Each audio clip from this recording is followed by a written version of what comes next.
안녕하세요. 세상의 핫한 이슈를 쉽고 재미있게 풀어드리는 이슈와 이슈 채널의 행운파파입니다. 지난 1부, 2부에서 정부의 강력한 대출 규제가 시장을 꽁꽁 얼어붙게 만든 상황을 살펴봤죠. 정말 필사적으로 부동산 가격을 잡으려는 모습입니다. 그런데 이런 생각 해보셨나요? 정부는 대체 왜 이렇게까지 하는 걸까?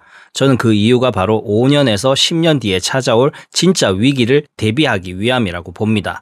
지금 고통스럽더라도 미리 준비하지 않으면 그때 터질 충격은 걷잡을 수 없이 커질 테니까요.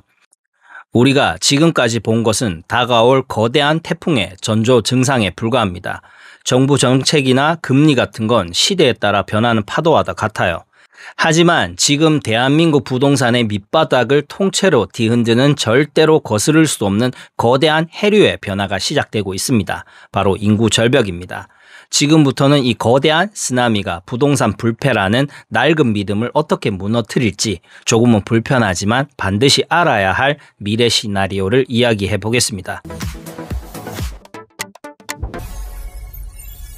그 전에 우리가 그토록 굳게 믿어왔던 서울 아파트는 오늘이 가장 싸다는 말, 대체 이 신화는 어떻게 만들어졌을까요?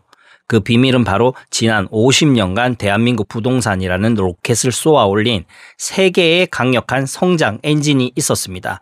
첫 번째 엔진은 바로 사람이었습니다. 베이비붐 세대를 거치며 인구는 계속 늘어났고 집을 필요로 하는 사람은 항상 넘쳐났습니다. 수요가 공급을 항상 앞지를 수밖에 없었죠. 두 번째 엔진은 돈이었습니다. 눈부신 경제 성장 속에서 우리의 소득은 빠르게 늘었고 집을 살 수 있는 든든한 구매력이 되어 주었습니다. 그리고 마지막 가장 강력했던 세 번째 엔진은 서울이라는 거대한 자석이었습니다. 일자리와 인프라를 찾아 지방의 모든 인구가 수도권으로 서울로 몰려들면서 주택 수요는 마를 날이 없었습니다. 이 세 가지의 강력한 성장 엔진이 지난 50년간 부동산 불패라는 거대한 신화를 떠받치고 있었던 겁니다. 하지만 이제 이 엔진들이 하나둘씩 꺼져가고 있습니다. 그 중에서도 가장 치명적인 것은 바로 인구 엔진입니다. 여러분도 아시다시피 대한민국의 저출산 고령화 속도는 전 세계적으로 유례가 없을 정도로 심각합니다. 2025년 2분기 합계 출산율은 0.76명으로 저출산 고령화 속도가 빠르다고 했던 일본 1.3명에 비하면 정말 심각한 수준입니다. 이건 국가 존립을 걱정해야 할 수준의 숫자입니다. 이게 부동산 시장에는 어떤 의미일까요? 아주 간단한 산수입니다. 집을 살 사람이 물리적으로 사라지고 있다는 뜻입니다. 지금까지는 3040 인구가 든든하게 부동산 시장의 주력 수요층이었습니다. 하지만 통계청의 장래 인구 추계를 보면 2030년부터 대한민국의 인구는 본격적으로 급감하기 시작하며 특히 경제활동의 중심인 생산 연령 인구는 10년간 약 300만 명 이상 증발할 것으로 예측됩니다. 이는 마치 이런 상황과 같습니다. 사과를 사려는 사람은 100명인데 사과는 80개밖에 없어서 가격이 계속 오르던 시장이었습니다. 그런데 어느 날부터 사과를 사려는 사람이 90명, 80명, 70명으로 줄어드는 겁니다. 사과의 개수는 그대로인데 말이죠. 결국 어떤 일이 벌어질까요? 사과의 가격은 떨어질 수밖에 없습니다. 지금까지의 부동산 시장이 사람들이 몰려드는 서울에 집을 짓는 게임이었다면 미래의 부동산 시장은 사람이 사라지는 대한민국에서 내 집의 가치를 지켜야 하는 전혀 다른 차원의 게임이 될 겁니다. 사실 이건 우리가 애써 외면하고 있는 불편한 진실일지도 모릅니다. 그래도 내가 산 집값은 오를 거야 라는 막연한 기대감, 저도 이해합니다. 내 자산의 가치가 떨어진다는 말을 듣고 기분 좋을 사람은 없으니까요. 하지만 숫자는 거짓말하지 않습니다. 지금 대한민국의 20대 이하 인구는 약 760만 명 수준입니다. 그런데 미래의 주택 구매 수요를 책임져야 할 40대 이상 인구는 3천만 명이 넘습니다. 결국 이건 아주 간단한 산수의 문제입니다. 이 모든 일이 20년 안에 우리 눈앞에 현실이 될 수밖에 없다는 것을요. 그래도 서울은 다르지 않을까라고 생각하실 수 있습니다. 이 질문에 대한 답을 우리는 20년 먼저 인구 절벽을 겪은 일본의 사례에서 찾을 수 있습니다.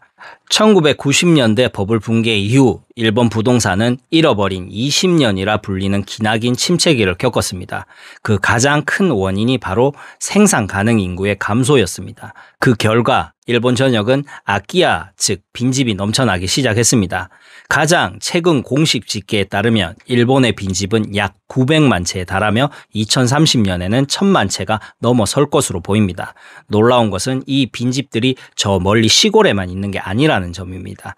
도쿄에서 전철로 1시간만 나가도 관리가 안 돼 폐허처럼 변한 빈집들을 쉽게 찾아볼 수 있습니다.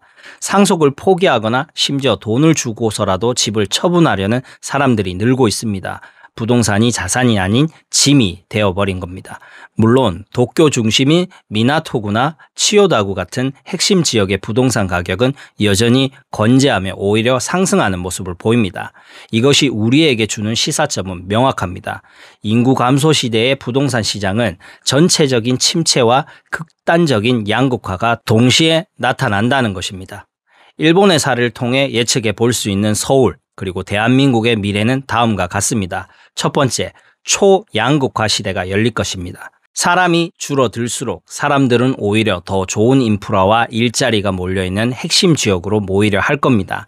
강남, 서초, 용산 등 서울 안에서도 소수의 핵심 지역은 국내외 자산가들의 수요가 몰리면서 그 가치를 유지하거나 오히려 더 오를 수도 있습니다.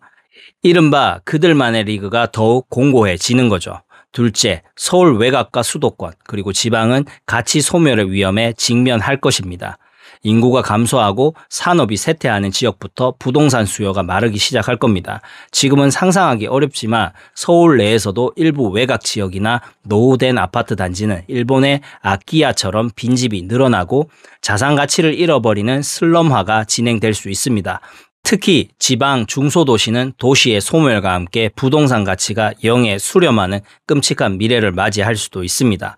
결국 우리 집이 안전자산이라는 공식은 이제 옛말이 됩니다. 어디에 있는 집인가에 따라 자산과 짐으로 운명이 갈리는 극도로 잔인한 시장이 우리를 기다리고 있는 겁니다. 오늘 이야기는 여기까지입니다. 대출 규제로 인한 단기적인 고통, 전세 종말로 인한 주거 불안, 그리고 그 모든 것을 집어삼킬 인구 절벽이라는 거대한 쓰나미까지. 지금 대한민국 부동산 시장은 그야말로 한 번도 겪어보지 못한 거대한 전환점 위에 서 있습니다. 이런 시대에 우리는 어떻게 해야 할까요? 더 이상 묻지마 투자나 영끌 같은 낡은 성공 공식은 통하지 않을 것입니다. 내가 가진 부동산의 입지가 과연 인구 감소 시대에도 살아남을 수 있는 곳인지, 앞으로 나의 주거 계획을 어떻게 세워야 할지 그 어느 때보다 냉철하고 철저한 분석과 고민이 필요한 시점입니다.